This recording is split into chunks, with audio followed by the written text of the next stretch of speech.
प्यारे बच्चों, Shri Shyam group of education के ऑनलाइन प्लेटफॉर्म पर सभी बच्चों का एक बार फिर से स्वागत है। मैं सुनील शर्मा, विज्ञान विषय का अध्यापक। तो अपना जो पाठ चल रहा था प्रकाश का परावर्तन और अपवर्तन, पाठ नंबर 10, कक्षा 10, पाठ नंबर 10, प्रकाश का परावर्तन व अपवर्तन। ये दोनों ही प्रकाश की घटनाएं होती हैं, परावर्तन व अपवर्तन। ठीक है, तो इसमें अपना टॉपिक चल रहा था गोलीय दर्पण। एक दर्पण हमने कंप्लीट कर लिया, अभी गोलीय दर्पण। ठीक है, दर्पण बनता है कांच से, और अगर आप गोलीय दर्पण बनाना चाहते हो तो कांच का खोखला गोला आपको लेना पड़ेगा। मैं गोलीय दर्पण की परिभाषा बता रहा हूँ। यदि किसी कांच के खोखले गोले, जैसे ये कांच का खोखला गोला है, इसके काटे गए भाग, ये हमने कोई इसका भाग काट लिया। यदि किसी कांच के खोखले गोले के काटे गए भाग के किसी एक पृष्ठ पर रजत पॉलिश कर दी जाए तो उसका दूसरा पृष्ठ परावर्तन का कार्य करता है। इस काटे गए भाग के दो पृष्ठ हैं, एक तो अवतल पृष्ठ है। कौन सा पृष्ठ है? अवतल पृष्ठ। F और अवतल, F और अंदर धसा हुआ पृष्ठ, अंदर धसा हुआ पृष्ठ, अंदर धसा हुआ पृष्ठ। ठीक है, और ये कौन सा पृष्ठ है? उत्तल पृष्ठ। कौन सा पृष्ठ है? उत्तल पृष्ठ। ऊप और ऊपर, ऊप और उभरा हुआ, यानी ऊपर उठा हुआ भी आप समझ सकते हो। ऊपर उठा हुआ पृष्ठ, ऊपर उठा हुआ पृष्ठ। ठीक है, तो क्या परिभाषा हो जाएगी? यदि किसी कांच के खोखले गोले के काटे गए भाग के किसी एक पृष्ठ पर रजत पॉलिश कर दी जाए तो उसका दूसरा पृष्ठ परावर्तन का कार्य करता है। इसे गोलीय दर्पण कहते हैं। यानी यदि किसी कांच के खोखले गोले, कांच के खोखले गोले, कांच के खोखले गोले के काटे गए भाग, खोखले गोले के काटे गए भाग, काटे गए भाग के किसी एक पृष्ठ पर, किसी एक पृष्ठ पर रजत पॉलिश कर दी जाए, रजत पॉलिश कर दी जाए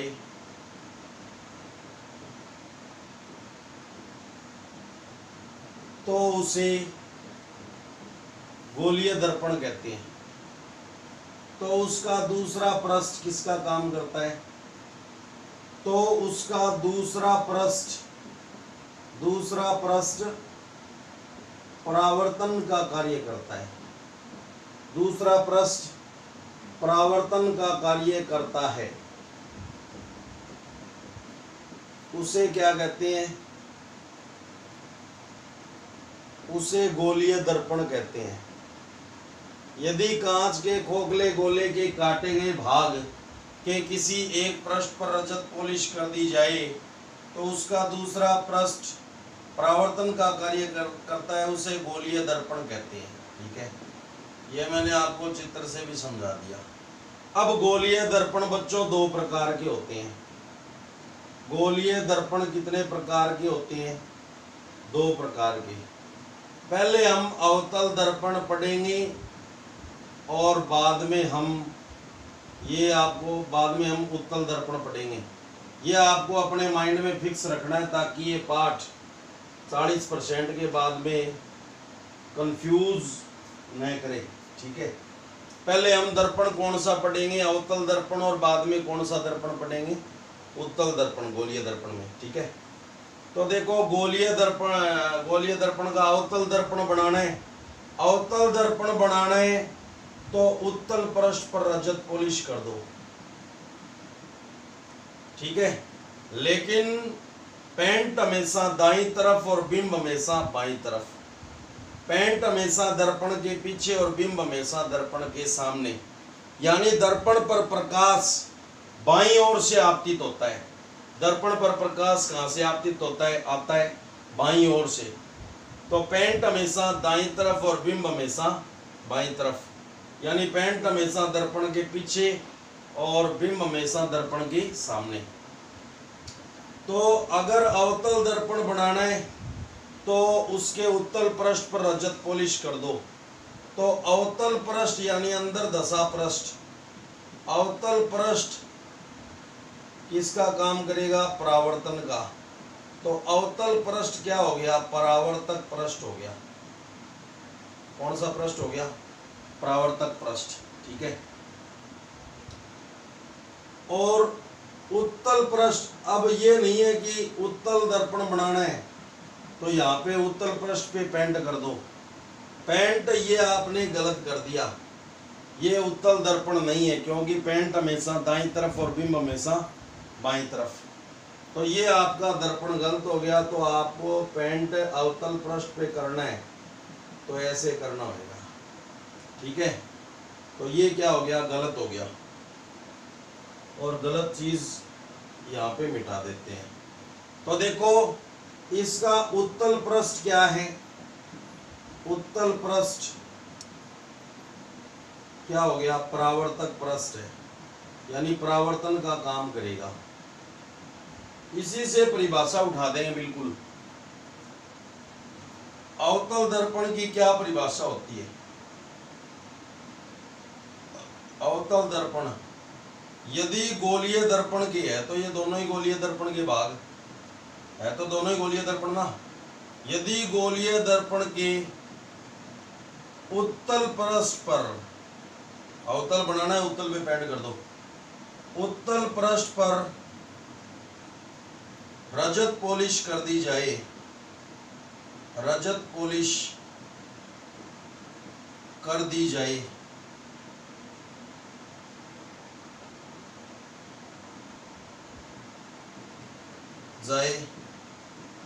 तो उसका अवतल पृष्ठ, उसका अवतल पृष्ठ, अवतल पृष्ठ परावर्तन का कार्य करता है, परावर्तन का कार्य करता है। इसे क्या कहते हैं, इसे अवतल दर्पण कहते हैं। कौन सा दर्पण कहेंगे, अवतल दर्पण कहते हैं। यदि गोलीय दर्पण के उत्तल पृष्ठ पर रजत पॉलिश कर दी जाए तो उसका अवतल पृष्ठ परावर्तन का कार्य करता है, इसे क्या कहते हैं, अवतल दर्पण कहते हैं। और उत्तल दर्पण की क्या परिभाषा होगी, उत्तल दर्पण यदि गोलीय दर्पण के अवतल पृष्ठ पर रजत पॉलिश कर दी जाए, गोलीय दर्पण के अवतल पृष्ठ पर, अवतल पृष्ठ पर रजत पॉलिश कर दी जाए, रजत पॉलिश कर दी जाए, तो उसका उत्तल पृष्ठ परावर्तन का कार्य करता है, उत्तल पृष्ठ परावर्तन का कार्य करता है, परावर्तन का कार्य करता है। इसे उत्तल दर्पण कहते हैं। कौन सा दर्पण कहेंगे, उत्तल दर्पण कहते हैं। ठीक है, तो आप ये यहां से देख सकते हो, जब गोलीय दर्पण के अवतल पृष्ठ पर रजत पॉलिश कर दी जाए, यानी अंदर वाले पृष्ठ पर, तो उसका उत्तल पृष्ठ परावर्तन का कार्य करता है, उसको क्या कहते हैं, उत्तल दर्पण। और यदि गोलीय दर्पण के उत्तल पृष्ठ पर रजत पॉलिश कर दी जाए तो उसका अवतल पृष्ठ परावर्तन का कार्य करता है, उसे क्या कहते हैं? अवतल दर्पण कहते हैं। ठीक है।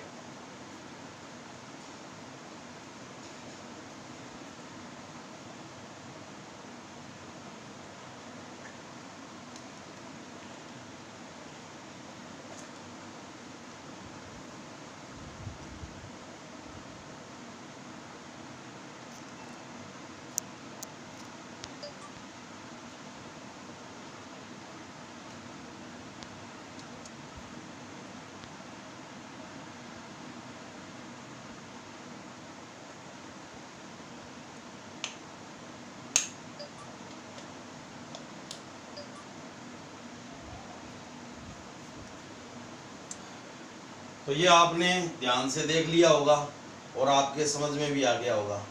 अब हम बात करते हैं बच्चों गोलीय दर्पण से संबंधित महत्वपूर्ण परिभाषाएं। गोलीय दर्पण से संबंधित महत्वपूर्ण परिभाषाएं।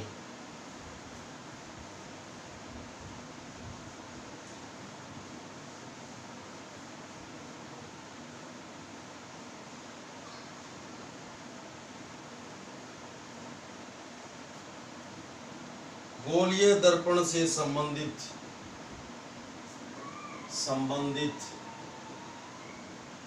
महत्वपूर्ण परिभाषाएं। ठीक है।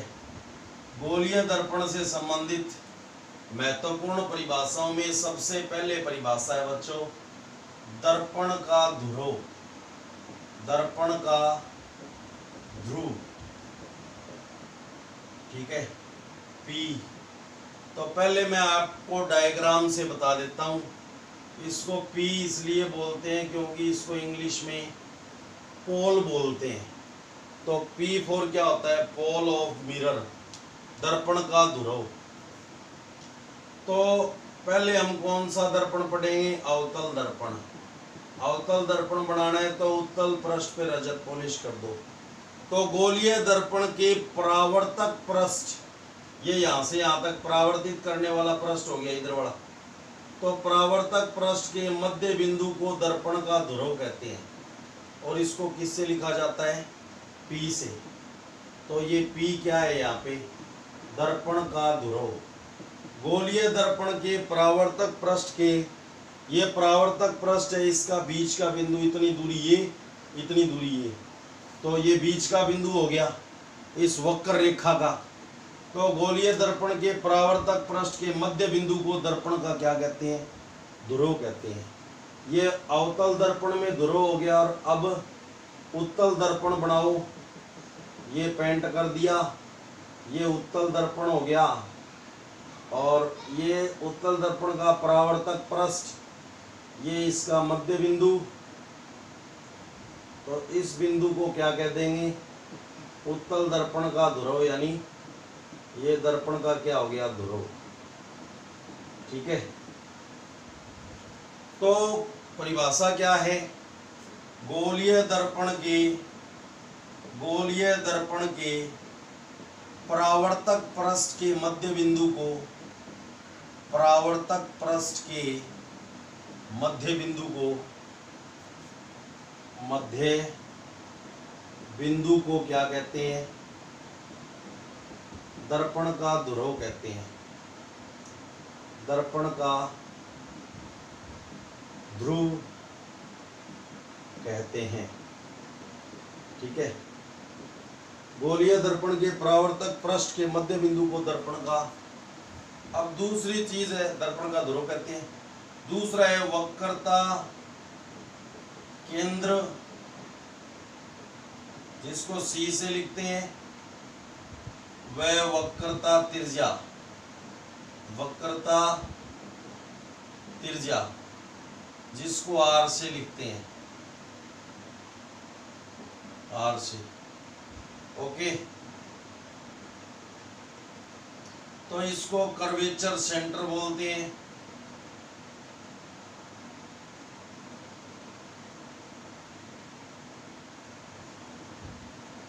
Centre of curvature, centre of curvature and it is radius of curvature and radius of curvature. Okay, centre of curvature and radius of curvature. तो देखो, यदि गोलीय दर्पण के परावर्तक पृष्ठ को क्या मान लिया जाए, संपूर्ण गोला मान लिया जाए, यानी ये गोले का ही कटा हुआ भाग है, संपूर्ण गोला मान लिया जाए, तो उस गोले का केंद्र क्या कहलाता है, वक्रता केंद्र, जिसको C से लिखते हैं। और उस गोले की त्रिज्या क्या कहलाएगी, वक्रता त्रिज्या, जिसको किससे लिखते हैं, R से। तो ये जो CP दूरी है, ये गोले की परिधि है, परिधि पर स्थित कोई बिंदु है, और केंद्र से वृत्त की गोले की परिधि पर स्थित किसी बिंदु के बीच की दूरी क्या कहलाती है, उस गोले की त्रिज्या कहलाती है। ठीक है, तो ये क्या होगी, केंद्र कहलाता है, और उस गोले की त्रिज्या क्या कहलाएगी, वक्रता त्रिज्या, जिसको बड़े R से लिखते हैं। ये तो उत्तल का हो गया। ठीक है, और अवतल का हो गया। ये तो उत्तल का तो अब होएगा, यदि ये दर्पण का ध्रुव हो गया, यदि गोलीय दर्पण के परावर्तक पृष्ठ को संपूर्ण गोला मान लिया जाए, संपूर्ण गोला, अब इसमें ऐसे माना जाएगा गोला, तो उस गोले का केंद्र क्या कहलाता है, वक्रता केंद्र, जिसको C से लिखते हैं। और उस गोले की त्रिज्या क्या कहलाती है, वक्रता त्रिज्या, जिसको किससे लिखते हैं, R से। तो कैसे, क्या कह दिया, यदि गोलीय दर्पण के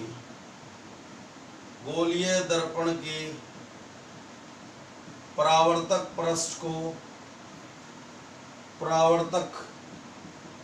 पृष्ठ को संपूर्ण गोला मान लिया जाए, संपूर्ण गोला मान लिया जाए, क्योंकि ये गोले के ही कटे हुए भाग हैं, संपूर्ण गोला मान लिया जाए, तो उस गोले का केंद्र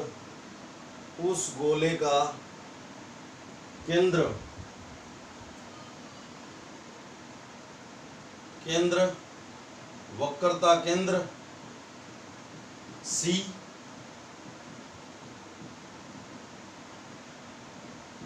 वह उस गोले की त्रिज्या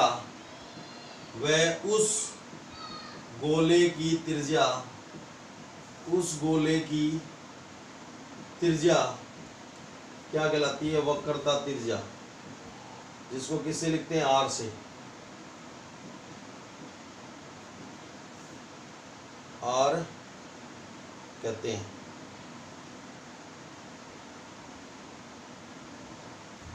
यह कहलाती है। ठीक है, उस गोले का केंद्र वक्रता केंद्र तथा उस गोले की त्रिज्या वक्रता त्रिज्या कहलाती है। ठीक है, तो ये आपने देखा वक्रता केंद्र और वक्रता त्रिज्या, दो परिभाषा कंप्लीट हो गई। अब बात आ जाती है बच्चों मुख्य अक्ष की, जिसको प्रिंसिपल एक्सिस बोलते हैं। ठीक है, तो ये अक्षर आपको ध्यान में रखने पड़ेंगे कि दर्पण के ध्रुव को P से लिखते हैं, P for pole of mirror, वक्रता केंद्र को C से, सेंटर ऑफ कर्वेचर, वक्रता त्रिज्या को R से, रेडियस ऑफ कर्वेचर। ठीक है, अब हम बात करते हैं बच्चों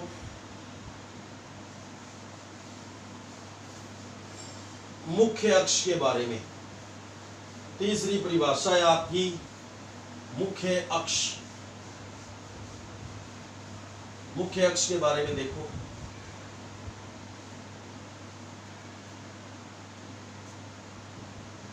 मुख्य अक्ष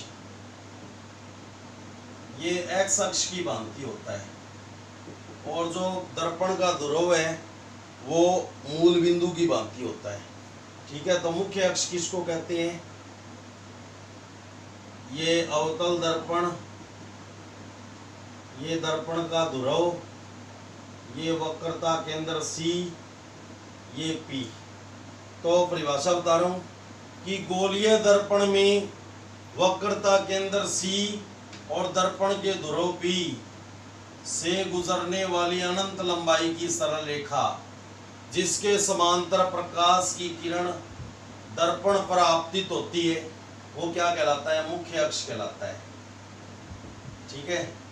गोलीय दर्पण में वक्रता केंद्र C तथा दर्पण के ध्रुव P से गुजरने वाली अनंत लंबाई की सरल रेखा जिसके समांतर प्रकाश की किरण दर्पण पर आपतित होती है तो वो क्या कहलाता है? मुख्य अक्ष कहलाता है। यहाँ पे भी देख लें अपन, ये उत्तल दर्पण है तो उत्तल दर्पण का मुख्य फोकस क्या होगा? ठीक है, ये बिल्कुल बीच में तो नहीं आया, सॉरी यहाँ से ले लो। ये P हो गया, ये वक्रता केंद्र C हो गया। तो गोलीय दर्पण में वक्रता केंद्र C और दर्पण के ध्रुव P से गुजरने वाली अनंत लंबाई की सरल रेखा जिसके समांतर प्रकाश की किरण दर्पण पर आपतित होती है क्या कहलाता है? मुख्य अक्ष कहलाता है। ठीक है, क्या कहलाएगा? मुख्य अक्ष। इंग्लिश में इसको प्रिंसिपल एक्सिस बोलते हैं। तो क्या परिभाषा बताई मैंने? गोलीय दर्पण में वक्रता केंद्र C व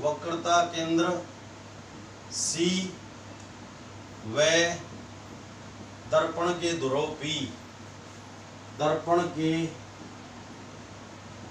ध्रुव P से गुजरने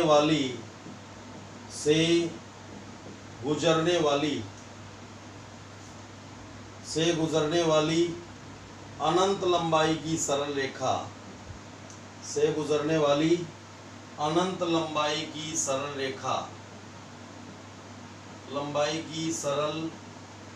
रेखा जिसके समांतर प्रकाश की किरण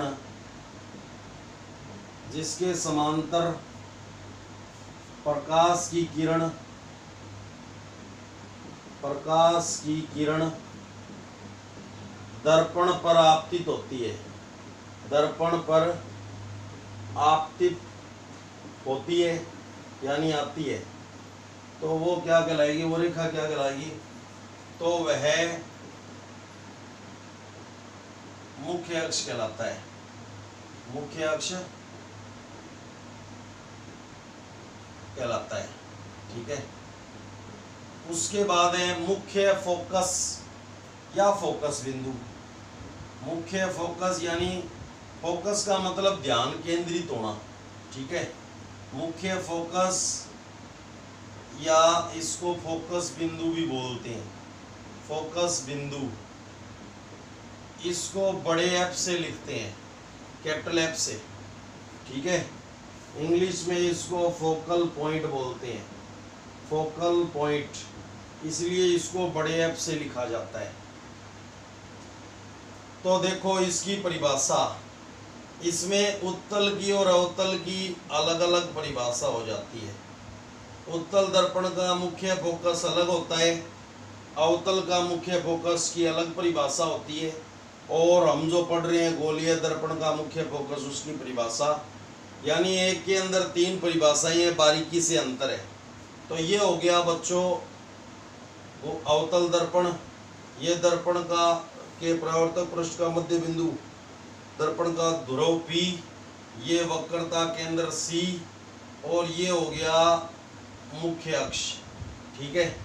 तो परिभाषा क्या होगी कि जब प्रकाश की किरण मुख्य अक्ष के समांतर आपतित होती है, प्रकाश दर्पण पर बाईं ओर से आपतित होगा, यानी आएगा।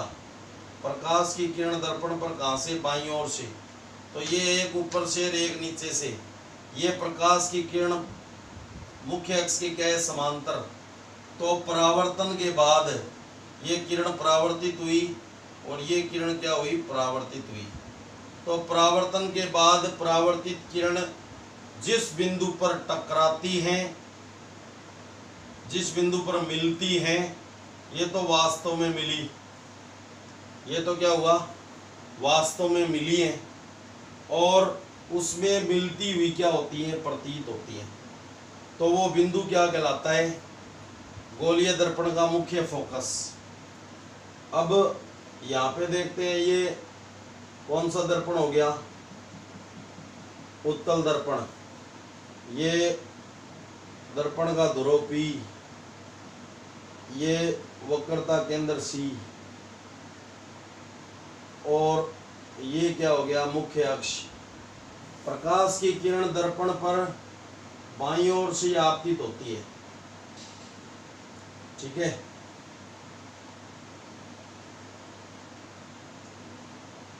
तो इसको बच्चों अभिसारी दर्पण भी बोलते हैं। इसको कौन सा? अभिसारी दर्पण। कौन सा दर्पण बोलते हैं? अभिसारी दर्पण। अवतल दर्पण कोई क्या बोलते हैं? अभिसारी दर्पण भी बोलते हैं, क्योंकि ये प्रकाश के परावर्तन के बाद किरणों को एक ही बिंदु पर क्या करता है? इकट्ठा करता है। तो अभिसारी का मतलब इकट्ठा करना। ये मुख्य अक्ष हो गया, इसके समांतर प्रकाश की किरण आ रही है, यानी ये आपतित किरणें हैं, और ये परावर्तित किरणें हैं, परावर्तन के बाद जा रही है। तो इसको अपसारी दर्पण बोलते हैं। कौन सा दर्पण बोलेंगे? अपसारी दर्पण। अपसारी दर्पण कौन सा होता है? उत्तल दर्पण होता है, उत्तल दर्पण, ठीक है। तो यहाँ पे क्या एहसास हो रहा है, फीलिंग आ रही है भी किरण कहाँ पर मिलती हुई प्रतीत होंगी? इस बिंदु पर। तो जो दर्पण के पीछे लाइन होएगी वो कौन सी? आभासी लाइन, और आभासी line co dot dot dot line से रिप्रेजेंट करेंगे। तो यहाँ पे ये मुख्य फोकस हो गया, ठीक है। सी थोड़ा सा दूर कर लो। अब देखो, तो ये उत्तल दर्पण का मुख्य फोकस हो गया। तो कैसे? जब प्रकाश की किरण मुख्य अक्ष के समांतर आपतित होती है, मुख्य अक्ष के समांतर आपतित होती है, यानी आती है, तो परावर्तन के बाद जिस बिंदु पर मिलती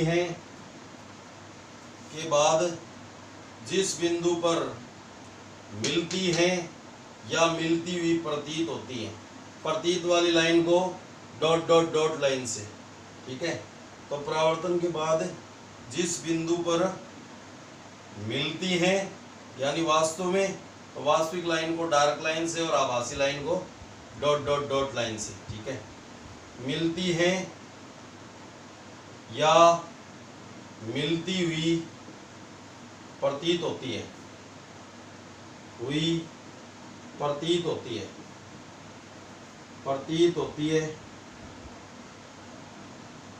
तो वह बिंदु गोलीय दर्पण का क्या कहलाता है? गोलीय दर्पण का मुख्य फोकस कहलाता है।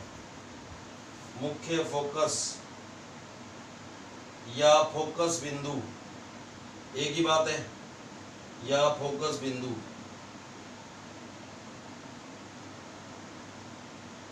बड़ा एफ कहलाता है, ठीक है। तो मुख्य फोकस की आपने परिभाषा देख ली। अब देखो, अब ये तो गोलीय दर्पण का मुख्य फोकस हो गया। अब आपको केवल ये पूछ ले कि अवतल दर्पण का मुख्य फोकस किसे कहते हैं। जैसे इसमें किताब में आपके क्वेश्चन भी दिया हुआ है कि अवतल दर्पण का मुख्य फोकस किसे कहते हैं। तो जब प्रकाश की किरण मुख्य अक्ष के समांतर, ये मुख्य अक्ष है, और ये प्रकाश की किरण किसके समांतर आपतित हो रही है? मुख्य अक्ष के। तो जब प्रकाश की किरण, जब अवतल दर्पण में प्रकाश की किरण मुख्य अक्ष के समांतर आपतित होती है, तो परावर्तन के बाद जिस बिंदु पर मिलती है वह बिंदु क्या कहलाता है? अवतल दर्पण का मुख्य फोकस कहलाता है। और अगर आपको स्पेशल पूछ ले कि उत्तल दर्पण का मुख्य फोकस किसे कहते हैं, तो जब प्रकाश की किरण मुख्य अक्ष के समांतर आपतित होती है तो परावर्तन के बाद जिस बिंदु पर मिलती हुई प्रतीत होती है वो बिंदु क्या कहलाएगा? वो बिंदु क्या कहलाएगा? उत्तल दर्पण का मुख्य फोकस या फोकस बिंदु कहलाएगा। समझ में आ गई बात? और गोलीय दर्पण का पूछ ले तो ये दोनों ही गोलीय दर्पण के अंतर्गत आते हैं। तो जब प्रकाश की किरण मुख्य अक्ष के समांतर आपतित होती है तो परावर्तन के बाद जिस बिंदु पर मिलती है या मिलती हुई प्रतीत होती है तो वो गोलीय दर्पण का मुख्य फोकस कहलाता है। तो क्वेश्चन 3 हिसाब से गोलीय दर्पण का मुख्य फोकस, अवतल दर्पण का मुख्य फोकस और उत्तल दर्पण का मुख्य फोकस। ठीक है। अब अभिसारण शब्द का क्या मतलब होता है? अभिसारण शब्द का मतलब होता है बच्चों इकट्ठा करना। ठीक है। और अपसारण का मतलब होता है फैलाना। अपसारण का मतलब क्या होता है? फैलाना। तो अवतल दर्पण को अभिसारी दर्पण कहते हैं क्योंकि ये प्रकाश के परावर्तन के बाद किरणों को एक ही बिंदु पर क्या करता है? इकट्ठा करता है। और उत्तल दर्पण को अपसारी दर्पण कहते हैं क्योंकि ये प्रकाश के परावर्तन के बाद किरणों को फैला देता है। और अवतल दर्पण को अभिसारी दर्पण इसलिए कहते हैं क्योंकि ये प्रकाश के परावर्तन के बाद किरणों को एक ही बिंदु पर क्या करता है? इकट्ठा करता है। ठीक है। तो अभिसारी दर्पण और अपसारी दर्पण ये भी आप समझ गए होंगे। ठीक है।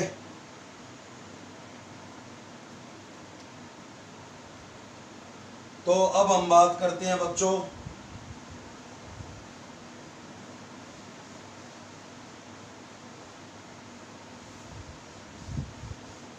फोकस दूरी। कौन सी दूरी? फोकस दूरी।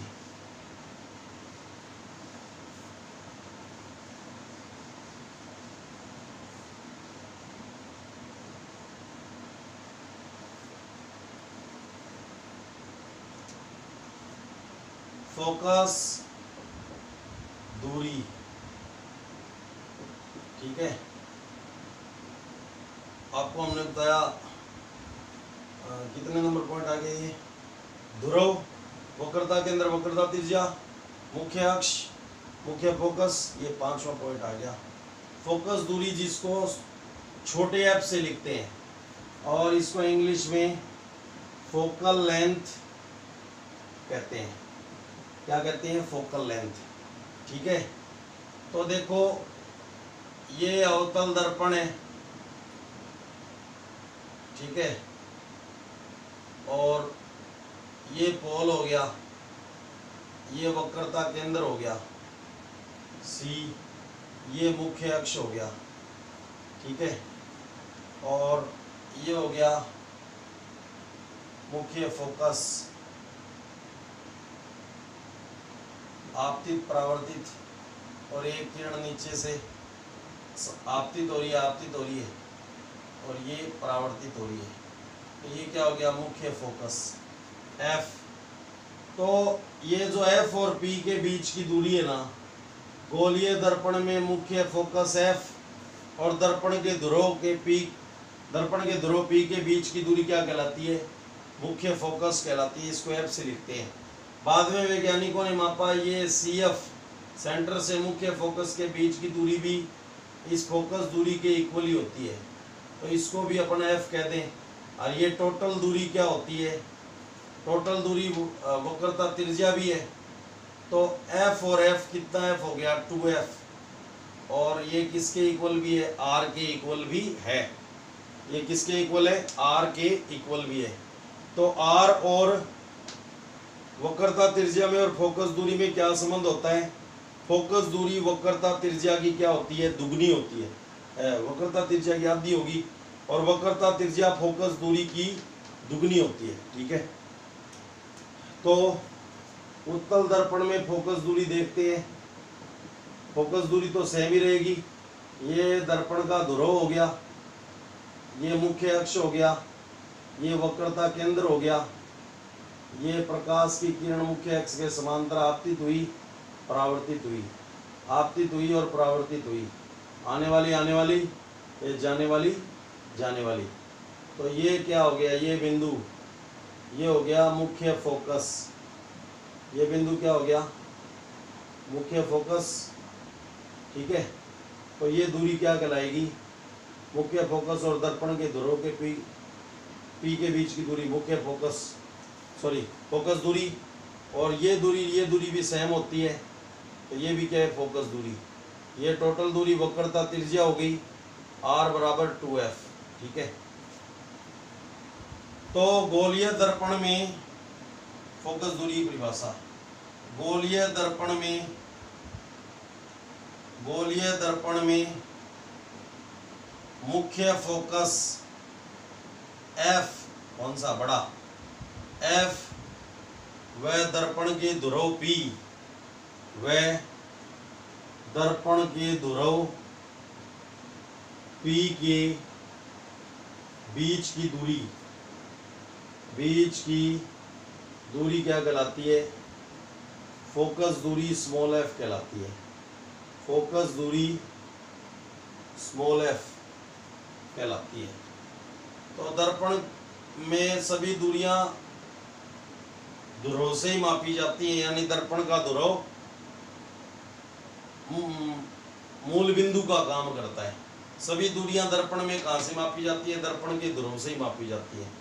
ठीक है, तो छठी चीज है द्वारक, दर्पण का द्वारक। तो द्वारक को mn से लिखते हैं, mn से।